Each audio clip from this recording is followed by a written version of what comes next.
So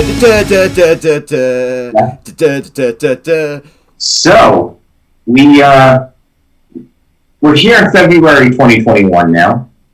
We hope we're still here in February 2021. That's true. I mean, 2020 was a wild year, and it's funny because we went back and last year we were like, hey, this is gonna be great. First of all, we started recording February in mid-December, so even earlier than we did this year, and we had high hopes and we were organized, and then literally the world fell apart. We had a pandemic, we had murder hornets. What else did we have in 2020 was quite a year. It was we had the murder of poor George Floyd, which of course... George Floyd. Yeah, that's what I'm saying. It's interesting because I think that 2020 was definitely a year where everybody was oh, this is the worst year ever. And it's funny because I moved in August, and when I was moving, I was packing my stuff up, and I found a magazine. I found a Time magazine from 2016, and I remember that this particular issue of Time magazine was gifted to me by an ex-girlfriend who was less than aware of the world at the time, and I remember when she handed it to me, I was like, why did you get me a Time magazine commemorating this year? And she was like, this was a great year. And I was like, no, this was a terrible year.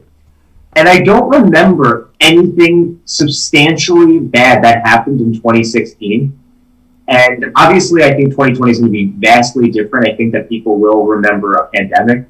And I'm sure that the George Floyd stuff will get remembered.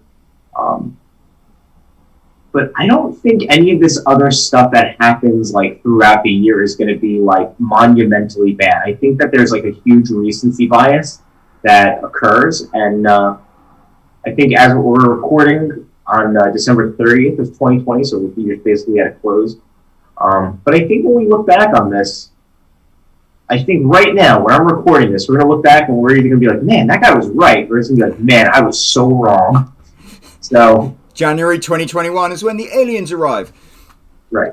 Well, it was funny. So apparently, I don't know the validity of this at all, but I saw on Instagram today, Joe Rogan posted something about within this bill that they're passing, for the stimulus checks, there is a clause about 18 months from now, they're going to release documentation on aliens. So I don't know I literally know no validity about this. Joe Rogan could have been taking some, could have been on DMT for all we know at that moment, but I did feel that was noteworthy to add, so. I love Joe Rogan, but he, the thing goes up and down, and there was that great meme of Joe Rogan where it's the entire world, nothing, Joe Rogan, have you tried DMT? Right. Yeah. But he had my guy, Wim Hof, who does that whole breathing thing that I'm really into on, and that was pretty fascinating. Yeah, he was kind of a jerk to Wim Hof, though. Yeah, he can come across as... I really like Joe Rogan, but he can come across as a jerk sometimes. Yeah. So, and Wim Hof was the perfect example of that. Yeah. Which is pity because he's such a nice guy, but he's crazy. But anyway, it's Fe-BREW-Ary. I think what we should do is we should just call this our 2020 recap and then release this day one of February and then go into the beer.